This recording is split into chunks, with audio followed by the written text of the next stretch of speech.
Hello students, आप लोग कैसे? उम्मीद करता हूँ आप लोग काफ़ी अच्छे से होंगे, अपने एग्जाम की तैयारी कर रहे होंगे। तो आज हम पढ़ने वाले हैं क्लास 10th का साइंस का चैप्टर 1, जिसका नाम है हमारे पास केमिकल रिएक्शन एंड इक्वेशन।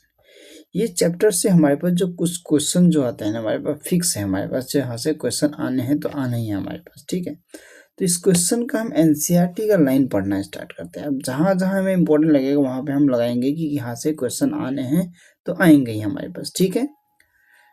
तो यहाँ पे हम स्टार्ट करते हैं। तो यहाँ पे सबसे पहले लिखा हुआ है फैक्ट्स, ठीक है। Facts are not science. Facts हमारे पास साइंस नहीं होते, ये चीज़ हमें ध्यान रखना है कि फैक्ट्स आर नॉट साइंस हमारे पास, ठीक है। As the dictionary is not a literature. हमारे पास जैसे फैक्ट्स हमारे पास साइंस नहीं होता है, वैसे डिक्शनरी हमारे पास लिटरेचर नहीं होता। ये किसने कहा था? मार्टिन एस फिशर ने कहा था, ठीक है। चलो, इससे हमें कोई लेना देना तो नहीं है, हमें लेना देना है इस चैप्टर से हमारे पास, ठीक है। मेनली इस चैप्टर से हमें लेना देना है, ठीक है। तो इस चैप्टर को स्टार्ट करते हैं हम। क्या नाम है इस चैप्टर का? हमारे पास केमिकल रिएक्शन एंड इक्वेशन।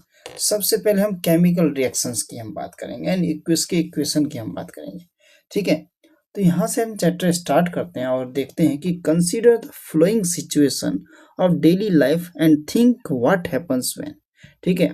अब सोचो कि हमारे पास दिन प्रतिदिन के ज़िंदगी में, यानी कि हमारे डेली लाइफ के रोज़मर्रा की ज़िंदगी में क्या क्या होता है उसकी बात करेंगे। सबसे पहले यहाँ पे milk is a left at a room temperature during summer. अगर मान लो दूध को अगर गर्मी के दिनों में अगर हम रख दें रूम में, रूम टेम्परेचर, अब रूम टेम्परेचर होता है कितना हमारे पास? 25 डिग्री सेल्सियस होता है। ये चीज़ हमें याद रख लेना, ठीक है। तो क्या होगा? दूध फट जाएगा हमारे पास, ठीक है। दूध फट जाएगा यानी उसमें क्या हो रहा है? केमिकल रिएक्शन हो रहा है हमारे पास, ठीक है। दूध से दही बनना भी है, केमिकल रिएक्शन होता है हमारे पास, ठीक है। तो दूध से क्या होगा? फट जाएगा। फट जाएगा तो हमारे पास क्या होगा? दूध यानी खराब हो जाना, यानी कि फट जाना क्या होगा? एक केमिकल रिएक्शन होगा। फिर मान लो दूसरा हमारे पास आयरन है। आयरन का एक तवा हो गया, पेन हो गया, नेल हो गया हमारे पास। क्या नेल का मतलब होता है? ये नाखून नहीं, कील हमारे पास, उसकी बात करें। Is left expose to humid atmosphere. अगर ह्यूमिड एटमॉस्फेयर में रख दिया हमारे पास, यानी वातावरण ऐसे हमारे एटमॉस्फेयर में रख दिया तो क्या होगा? जंग लग जाएगा। अब जंग लगना भी प्रोसेस एक क्या होता है? हमारे पास केमिकल रिएक्शन होता है, ये हमें ध्यान देना, ठीक है। अब अगला आता है हमारे पास तीसरा, ग्रेप्स गेट्स फर्मेंटेड। अब हमारे पास अंगूर, अंगूर का रस, ये अंगूर हमारे पास जब खराब होना शुरू कर दे तो हमारे पास क्या होता है? वो भी एक केमिकल रिएक्शन होता है। अब हम क्या करते हैं? खाने को, अब हमारे पास जैसे चावल है या दाल है, उसको हम पकाते हैं तो वो भी तो केमिकल रिएक्शन है हमारे पास। अब food gets digested in our body. अब जो हमने खाना खाया वो डाइजेस्ट हुआ हमारे पास, वो भी केमिकल रिएक्शन हुआ। क्यों? क्योंकि कितने सारे एंजाइम, कितने सारे हमारे पास एंजाइम वगैरह हमारे पास कहाँ कहाँ से हमारे पास बॉडी ऑर्गन में, डाइजेस्टिव सिस्टम में होके गुजरते हैं हमारे पास। तो ये भी डाइजेशन भी हमारे पास क्या होता है? एक तरह का केमिकल रिएक्शन। वी रिस्पायर, हम जब सांस लेते हैं हमारे पास, ठीक है, तो वो भी तो एक केमिकल रिएक्शन है हमारे पास। हमें रेस्पिरेशन, सांस लेना हमारे पास, ठीक है, ये भी केमिकल रिएक्शन हो जाता है। तो ये सारी चीज़ें हमारे पास किस में आ रही है? हमारे पास केमिकल रिएक्शन, जो कि हमारे डेली लाइफ में होता ही है, ठीक है। फिर आगे हम बढ़े तो यहाँ पे देखेंगे, क्या हम आगे देखेंगे यहाँ पर, ठीक है। तो आगे देखेंगे in all the above situation, ऊपर जितने भी सिचुएशन हमने देखे, the nature and the identity of the initial substance have somewhat changed. अब इसमें कुछ न कुछ बदलाव होगा। We have already learn about the physical and chemical change. तो इस हम फिजिकल और केमिकल चेंज हम पढ़ के भी आए। देखो, अब 10th क्लास का हम पढ़ रहे हैं, तो 10th क्लास का चीज़ हम क्या करते हैं? कभी कभी हम 7th और 8th में भी पढ़ के आते हैं। तो हमने फिजिकल और केमिकल चेंज हम जानते हैं। फिजिकल चेंज वो चेंज होता है जो चीज़ हम देख के पता कर लेते हैं, ठीक है। जैसे हम देख के पता, जैसे कलर चेंज हो रहा है, सॉलिड से लिक्विड जा रहा है, लिक्विड से गैस में जा रहा है, ये सारी की सारी क्या है? फिजिकल चेंज में आते हैं। अब केमिकल चेंज, जब तक केमिकल यानी कि एक रिएक्टेंट से प्रोडक्ट में कन्वर्ट होगा। जैसे एक लोहे का किल है हमारे पास, अब वो किल क्या हो रहा है? हमारे पास जंग लग रहा है, हमारे पास जंग लग गया। अब जंग लग गया तो भाई केमिकल रिएक्शन हुआ ना। अब केमिकल चीज चेंज हो गया इसलिए हमारे पास। तो physical and chemical change of matter in our previous classes हम पढ़ चुके हैं। Whenever a chemical change occur, we can say that a chemical reaction has taken place. अगर कोई केमिकल रिएक्शन से हो रहा है तो हम कह सकते हैं इसमें क्या हो रहा है? केमिकल रिएक्शन हो रहा है हमारे पास, ठीक है। फिर आगे अगर चलें तो you may perhaps be wondering as to what is actually mean by meant by a chemical reaction. ठीक है, how do we come to know about to know that a chemical reaction has taken place. हम कैसे, मतलब हम अगर हम पता करना चाहें तो कैसे हम पता करेंगे कि यहाँ पे केमिकल रिएक्शन हो रहा है। Let us perform some activities to find the answer to this question. हम कुछ एक्टिविटी का सहारा लेंगे इससे करने के लिए। जैसे मैग्नीशियम रिबन का एक्सपेरिमेंट है, ये हमने ऑलरेडी आप लोगों को करवाया भी होगा। ठीक है, यूट्यूब चैनल पे हमारा इसका वीडियो और शॉर्ट्स दोनों मिल जाएगा आप लोगों को, तो आप जाके देख सकते हैं हमारे पास। अब सबसे पहले हम क्या करते हैं, हम पहले मैग्नीशियम रिबन ले लेते हैं। मैग्नीशियम रिबन लिया, अब उस पर क्या होता है, हमारे पास ऑक्साइड लेयर होता है, उसको हम रब करके किससे हटा देते हैं। यहाँ लिखा भी हुआ है, this activity needs the teacher assistant, it would be better if situation wear suitable eye glasses. क्यों? क्योंकि जब मैग्नीशियम रिबन को जलाते हैं ना, तो उसमें से हमारे पास खतरनाक रेज निकलती है, जैसे अल्ट्रावायलेट रेज। जैसे वेल्डिंग वगैरह करते हैं ना, तो उस टाइम बहुत ही ज़्यादा ब्राइट लाइट निकलती है। ठीक है, तो उससे भी ज़्यादा ब्राइट लाइट मैग्नीशियम रिबन को जब चलाते हैं तब निकलता है हमारे पास। वीडियो अगर किसी ने नहीं देखा होगा ना, तो आप हमारे यूट्यूब चैनल पर जाके देख सकते हो, वहाँ पे दिख जाएगा। या हम आपको ना ये डिस्क्रिप्शन में लिंक देंगे, तो वहाँ पे आप जाके देख सकते हो। ठीक है, फिर आगे चलते हैं। Clean a magnesium ribbon about 3 to 4 centimetre long हमारे पास रबिंग सैंड पेपर से। Hold it with a paper tongues से हमारे पास पकड़ा है चिमटे से। Burn it using the spirit lamp का यूज कर सकते हो हम, या बर्नर का, या कोई भी चीज का जलाने के लिए यूज कर सकते हो। और एक चाइना डिश या वॉच ग्लास रख सकते हो, जिसमें इकट्ठा करना है मैग्नीशियम रिबन के किसको, एस को हमारे पास। ठीक है, तो अब तुम्हें क्या मिलेगा, अब मैग्नीशियम रिबन को मैंने जलाया, ठीक है, किसके, ऑक्सीजन के प्रेजेंस में, तो क्या मिलेगा हमारे पास, MgO मिलेगा, मैग्नीशियम ऑक्साइड मिलेगा। अब इसकी बात कर लें, इस मैग्नीशियम रिबन में अगर मैंने क्या किया, इसी मैग्नीशियम रिबन में मैंने मैग्नीशियम ऑक्साइड में मैंने अगर मान लो पानी मिलाया तो मैग्नीशियम हाइड्रोक्साइड बन जाता है, मैग्नीशियम हाइड्रोक्साइड बन जाती है, ये हमें पता होना चाहिए। मैग्नीशियम हाइड्रोक्साइड, इसी को हम मिल्क ऑफ मैग्नीशिया भी कह देते हैं इसको। ठीक है, अगर मान लो फिनोल्फ्थलीन है मेरे पास, तो इसको मैं अगर 1 से 2 बूंद डाल दूं, ये मेरे पास कौन से कलर का सॉल्यूशन दे देता है, मेरे पास पिंक कलर का सॉल्यूशन दे देगा। तो इससे हमें ये पता चल जाएगा कि ये हमारे पास मैग्नीशियम हाइड्रोक्साइड क्या है, बेस है। पता तो ऐसे भी चल रहा है क्योंकि OH- आयन है हमारे पास, लेकिन इससे हमें पिंक कलर आने से पता चल जाएगा कि ये हमारे पास बेस है। ठीक है, फिर हम आगे चलते हैं, तो देखेंगे कि हम यहाँ पे क्वेश्चन आता है। यहाँ पे देखो, अब यहाँ से क्या क्या क्वेश्चन आते हैं। You must have observe that magnesium ribbon Burns with a dazzling white flame. अब डेजलिंग व्हाइट फ्लेम मैंने कहा ना, सफेद कलर का एक बहुत ही ज्यादा ब्राइट लाइट निकलता है, जिससे यूवी रेज यानी हार्मफुल रेज निकलती है हमारे पास। उसको हमें डायरेक्ट नहीं देखना चाहिए, ठीक है, हमारे आंख खराब होने के चांसेस हो जाते हैं हमारे पास। तो व्हाइट कलर का डेजलिंग बहुत ही ज्यादा ब्राइट निकलता है हमारे पास, और व्हाइट कलर का पाउडर मिलता है। ये व्हाइट कलर का पाउडर ही तो हमारे पास मैग्नीशियम ऑक्साइड होता है हमारे पास, जिसको हम क्या कहते हैं, MgO। किसको क्या कहते हैं, MgO। अब ये पाउडर में हम मैग्नीशियम ऑक्साइड होता है हमारे पास। अब रिएक्शन करेंगे हम क्या, इसका हमारे पास ऑक्सीजन के साथ हमने किया था एयर के परसेंट। अब जितने भी हम रिएक्शन कराते हैं एयर के परसेंट में तो कराते हैं, यानी कि आग जो जलता है हमारे पास एयर के परसेंट में ही चलता है, ये चीज हमें याद रखना है। अब आगे चलते हैं यहाँ पे एक्टिविटी 1.2। ठीक है, अब take lead nitrate solution in a test tube. अब लेड नाइट्रेट हमारे पास क्या किया, हमें लेड नाइट्रेट मतलब PbNO3 की ट्वाइस हमने ले ली। ठीक है, तो उसमें हम पोटेशियम आयोडाइड यानी Ki को हमने मिलाया। तो व्हाट डू यू ऑब्जर्व हमारे पास, तो इसमें क्या देखने को मिलेगा तुम्हें, ये चीज हमें बताना है। तो मान लो मेरे पास, मैं कहाँ लिख ले लूँ, चलो मैं यहाँ पे लिख के दिखाता हूँ तुम लोग को।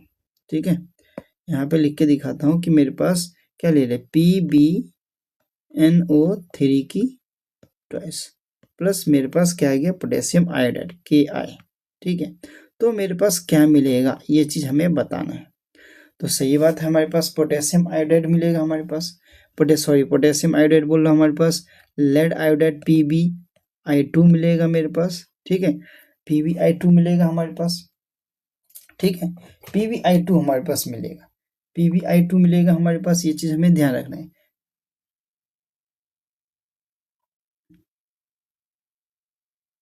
ठीक है, Pb क्या मिलेगा हमारे पास, ये हमारे पास PbI2 मिलेगा हमारे पास। फिर हमारे पास, अब देखो PbI2 मिल गया हमारे पास, अब पोटेशियम आ जाता है। पोटेशियम के साथ हमारे पास क्या मिल रहा है, पोटेशियम के साथ हमारे पास प्लस KNO3 यानी पोटेशियम नाइट्रेट मिल रहा है हमारे पास, ये चीज हमें ध्यान रखना है। तो ये एक कंप्लीट रिएक्शन हो जाता है हमारे पास किसके, एक्टिविटी 2.1 1.2 के लिए, इसके लिए हमारे पास, ठीक है। अब अगला एक्टिविटी देखो हमारे पास क्या कह रहा है, take a few zinc granules. ये शायद हमने करवा भी रखा आप लोगों को। जिंक ग्रेन्यूल्स हमारे पास एक कॉनिकल फ्लास्क मिलेंगे, एक हमारे पास यानी कि एक टेस्ट ट्यूब में ले लेंगे हमारे पास, या कॉनिकल, उसमें हम डाइल्यूट हाइड्रोक्लोरिक एसिड डालेंगे या सल्फ्यूरिक एसिड डालेंगे, ठीक है। हमने डाइल्यूट हाइड्रोक्लोरिक एसिड के साथ रिएक्शन किया था, हमने डाइल्यूट हाइड्रोक्लोरिक के साथ हमने ये रिएक्शन किया था, ठीक है। अब हमें मिला क्या था, ठीक है, हमें मिला क्या था वो चीज़ हम बात करेंगे, ठीक है। हैंडल विद ऐसे हमारे पास, इसको अच्छे से पकड़ के रखना हमारे पास।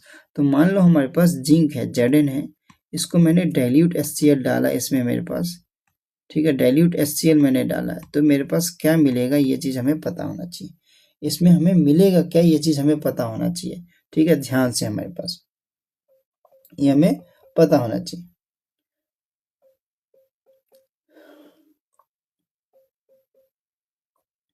डाइल्यूट हाइड्रोक्लोरिक एसिड डालेंगे तो हमारे पास क्या मिलेगा, तो हमारे पास ZnCl2 मिलेगा हमारे पास। सबसे मेन चीज़ तो ये होना चाहिए कि हमारे पास ZnCl2 मिलेगा, प्लस हमारे पास एक और चीज़ मिलेगा, क्या मिलेगा, वो हाइड्रोजन गैस मिलेगा, ठीक है।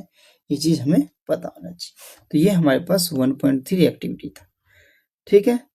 अब इसके बाद आगे चलेंगे तो हमारे पास यहाँ पे एक अलग टाइप का, ये देखो ये हमारे पास दे रखा है ना, ये हमने देखा था, और हाइड्रोजन गैस निकलता है, हमने ये भी देखा था, और पॉप्सन हमने भी निकाल के देखा था। ये भी एक्सपेरिमेंट हमने करवा रखा है, तो आप जाके हमारे यूट्यूब चैनल पे देख सकते हो, ठीक है।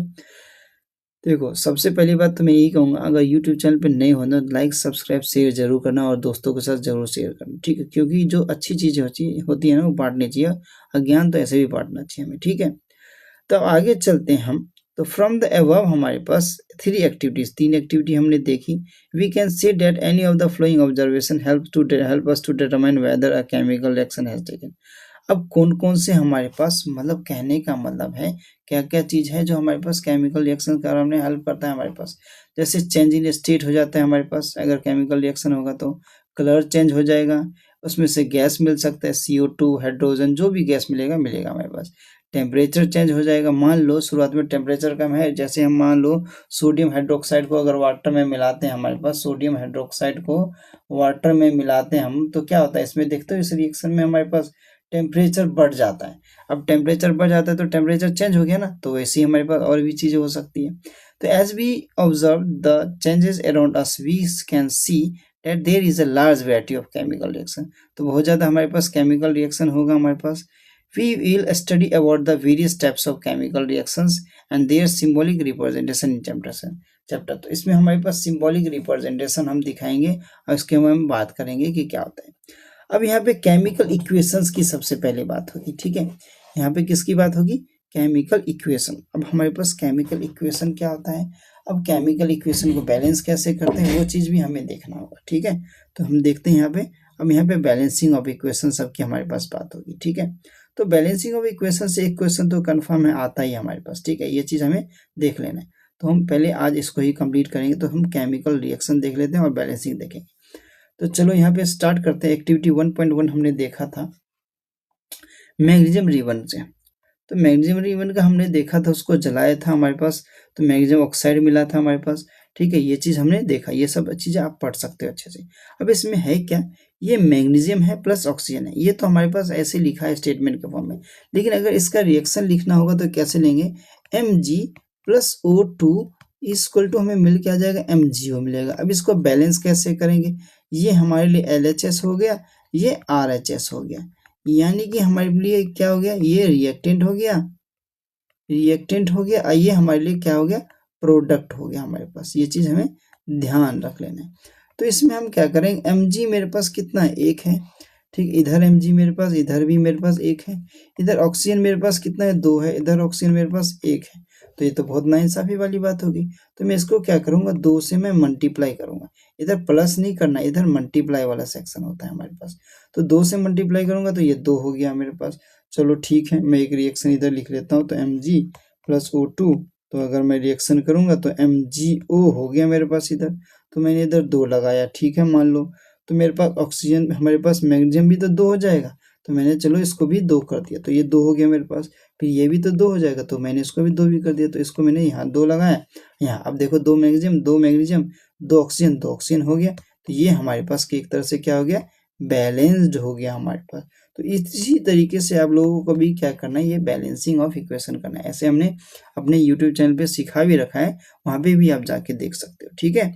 इसके बाद आगे चले, the substance that undergo chemical change in the reactions magnesium and oxygen are the reactant. हमारे पास ये हमने कर लिया, ठीक है। The new substance is magnesium oxide form during the reaction is product. अब सही बात है, मैग्नीशियम को जीवन को जब ऑक्सीजन के प्रेजेंस में जलाएंगे तो क्या मिलेगा, मैग्नीशियम ऑक्साइड मिलेगा। तो एक नया तरह का हमें क्या करें, रिएक्टेंट से प्रोडक्ट मिल गया हमें, ठीक है। तो वर्ड इक्वेशन में अगर such change of reactant to product through an arrow placed, अब एरो से हम दिखाते हैं, इस वाली एरो से दिखाते हैं, ठीक है। देखो एरो का मतलब कई चीजें होती है, जैसे अगर एक सिंगल एरो है हमारे पास, ऐसे एक ही डायरेक्शन में है, तो इसका इरिवर्सिबल रिएक्शन है। लेकिन दोनों तरफ इधर भी एरो है इधर भी एरो, तो इरिवर्सिबल रिएक्शन हो जाता है हमारे पास। इस चीज को हमें ध्यान देना है, ठीक है। The reactants are written on the left hand side, यानी LHS हमारे पास आता है, लेफ्ट हैंड साइड यानी LHS आ गया with a plus sign between them. Similarly products are written on the right hand side, ठीक है। अब राइट है, ये देखो मैंने बताया ना, ये LHS हो जाता है, ये RHS होता है, ठीक है। ये हमने बात कर ली है, तो हमारे पास इधर भी पॉजिटिव साइन दिखाएंगे एरो पॉइंट से हमारे पास, ठीक है। ये सारी चीजें आती हैं। फिर हम राइटिंग अ केमिकल इक्वेशन की बात करते हैं, जो कि हमने अभी बैलेंस किया, ये सब सारी चीजें हमने कर ली है। अब जिंक सल्फ्यूरिक एसिड के साथ बने, तो Zn हमारे पास है, Zn हमारे पास, ठीक है, इधर दे रखा है Zn और H2SO4 का करना चाहे तो अब मान लो मैं इधर लिखता हूँ Zn प्लस H2SO4, इधर साइड में मैंने लिखा, इसको मेरे पास मिला क्या, ZnSO4 प्लस मेरे पास हाइड्रोजन गैस मिल गया। चलो मैंने बीच में लाइन खींच दिया। अब जिंक मेरे पास कितना, ये LHS हो गया मेरे पास, यानी रिएक्टेंट, ये RHS हो गया मेरे पास, क्या हो गया ये प्रोडक्ट। तो जिंक मेरे पास कितना है, 1 है, इधर जिंक मेरे पास कितना है, 1 है। हाइड्रोजन कितना है मेरे पास, 2 है, इधर हाइड्रोजन कितना है मेरे पास, 2 है। इधर सल्फर कितना है मेरे पास, 1 है, सल्फर इधर भी मेरे पास 1 है। ऑक्सीजन मेरे पास 4 है, इधर ऑक्सीजन मेरे पास 4 है। अब देख लो भाई क्या क्या, जिंक 1 हाइड्रोजन 2 ये तो ऑलरेडी हमारे पास बैलेंस्ड ही है, तो हम इसको लिख सकते हैं कि ऑलरेडी बैलेंस्ड है हमारे पास, ठीक है। ये चीज हम लिख सकते हैं, ठीक है। आगे चलते हैं, तो ये हमें करके बता रखा है कि LHS और RHS हम कैसे लेके करते हैं, ये चीज हमें बता रखा है। फिर वैसे आयरन और का हमने क्या किया, इस वाले का भी हमने ऐसे कर रखा है। तो इधर हम इधर करना चाहे तो इधर कर सकते हैं कि आयरन मेरे पास कितना, आयरन मेरे पास 1 है। ये LHS की बात कर रहा हूँ मैं, ये LHS यानी इस वाले साइड की बात कर रहा हूँ। इधर मैं RHS लिख रहा हूँ, ये RHS है, तो इधर मैं RHS लिखूंगा, ठीक है। तो मेरे पास इधर आयरन 1 है, इधर भी मेरे पास आयरन कितना हो जाएगा, 3 है। इधर मेरे पास हाइड्रोजन मेरे पास 2 है, इधर हाइड्रोजन मेरे पास कितना है, 2 है। इधर ऑक्सीजन मेरे पास 1 है, इधर ऑक्सीजन मेरे पास 4 है, ठीक है। तो हम क्या करते हैं, इसको बैलेंस करेंगे। तो देखो हम यहाँ लिख लेते हैं कि Fe प्लस H2O, थोड़ा गैप दे के लिखते हैं जिससे हम उसका कोफिशिएंट लिख सकें अच्छे से। Fe3O4 प्लस H2 हो गया। अब साइड में लिखते हैं ना, इसको कोफिशिएंट कहते हैं, ये चीज याद रखना, ठीक है। और इस वाले को वेरिएबल।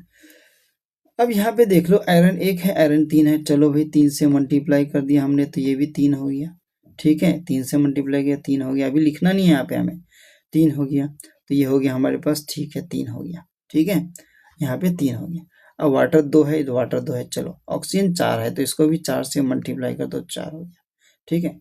अब इसको हम देखते हैं, तो यहाँ पे अगर मैं 3 लगा दूं, इधर मेरे पास ऑक्सीजन 4 था, इधर मैंने ऑक्सीजन 4 लगाया, तो मेरे पास ये हाइड्रोजन कितना हो गया मेरे पास, ऑक्सीजन तो 4 हो गया, हाइड्रोजन मेरे पास 8 हो गया। तो इधर मैं 4 से मल्टीप्लाई कर दूं, 8 हो गया मेरे पास, ठीक है, ये 8 हो गया। अब इधर मेरे पास क्या है, इधर भी मैं अगर 4 से मल्टीप्लाई कर दूं तो 4 2 जा 8, यानी 4 = 8 हमारे पास हो गया। अब जरा बैलेंस देख लेते हैं, इधर 3 आयरन, इधर 3 आयरन। ऑक्सीजन मेरे पास 4 हो गया, ऑक्सीजन मेरे पास 4 है। हाइड्रोजन मेरे पास 8 है, हाइड्रोजन 8 है। तो अब मेरे पास ये क्या हो गया, बैलेंस्ड हो गया, बैलेंस्ड हो गया, ठीक है। इस तरीके से हमें बैलेंस करते हुए चलना है, ठीक है। इसलिए मैं NCERT पढ़ा रहा हूँ, एक एक लाइन यहाँ पे, ठीक है। ये सारे स्टेप यहाँ पे हमें बता रखे हैं, जो कि मैं आप लोगों को बता चुका हूँ, ठीक है। ये सारी चीजें हो गई हमारे पास, ये सारी चीजें हो गई, ठीक है। Writing the symbol of physical states हमारे पास कैसे लिखते हैं ये हमने किया अभी। अब देखो यहाँ पे हमारे पास समटाइम्स हमारे पास यहाँ पे लिखा हुआ है हमारे पास usually physical states are not included in a chemical equation. सही बात है, फिजिकल स्टेट को हम यहाँ पे लिख कैसे सकते हैं। अब यहाँ पे तो हम G4 गैस, ये G4 दिखाते ना G ऐसे करके, इसका मतलब होता है गैस। AQ का मतलब होता है हमारे पास एक्वस। AQ का मतलब क्या होता है? Aqueous solution. एक्वस ये होता क्या है? एक्वस सॉल्यूशन हमारे पास, एक्वस सॉल्यूशन वो सॉल्यूशन होता है जिसमें दो या दो से ज्यादा सॉल्यूशन के मिक्सचर को एक्वस सॉल्यूशन कहते हैं। एस का मतलब क्या होता है? सॉलिड। एस का मतलब सॉलिड हम होता है हमारे पास। एल का मतलब होगा लिक्विड हमारे पास। ये चीज हमें याद रखना है, बेसिक टर्म्स हमें याद होने चाहिए, ठीक है। ये सब सारी चीजें हमारे पास। अब जैसे देखो यहाँ पर लिखा है sometimes the reaction condition such temperature pressure catalyst rate of reaction को इंक्रीज करने में हेल्प करता है। Etcetera for the reaction are indicated above और below the arrow in the equation. For example, अब ये कार्बन मोनोऑक्साइड है, ये हाइड्रोजन गैस के साथ रिएक्ट कर रहा है 340 एटमॉस्फेरिक प्रेशर पे, तो क्या वो दे रहा है हमारे पास? मिथेनॉल दे रहा है। क्या दे रहा है? मिथेनॉल दे रहा है। मिथेनॉल दे रहा है हमारे पास, ये चीज हमें याद रख लेना है। अब वही हमारे पास अगर कार्बन डाइऑक्साइड हमारे पास वाटर के साथ रिएक्शन कर रहा है, देखो फोटोसिंथेसिस प्रोसेस हम पढ़ते हैं ना, तो उसमें बोलते हैं ना हमें एज अ पहले क्या कहते हैं रिएक्टेंट के तौर पे कार्बन डाइऑक्साइड गैस चाहिए, फिर वाटर चाहिए। कार्बन डाइऑक्साइड तो एटमॉस्फेयर से ले लेगा, वाटर कहाँ से लेगा? रूट्स के थ्रू, मिट्टी से हमारे पास जड़ से ले लेगा। सनलाइट के प्रेजेंस में हमारे पास क्या था? लाइट आएगा तो हमारे पास और क्लोरोफिल मिलेगा, तो ये क्या करेगा? अपना फोटोसिंथेसिस प्रोसेस करके ये हमें C6H12O6 यानी बना के दे देगा, और ऑक्सीजन भी दे देगा, प्लस वाटर मॉलिक्यूल्स भी निकाल देगा। ये वाटर मॉलिक्यूल्स हमें मिलता नहीं है हमारे पास, ठीक है, लिक्विड स्टेट में रह जाता है ना, इसलिए हमें नहीं मिलता है।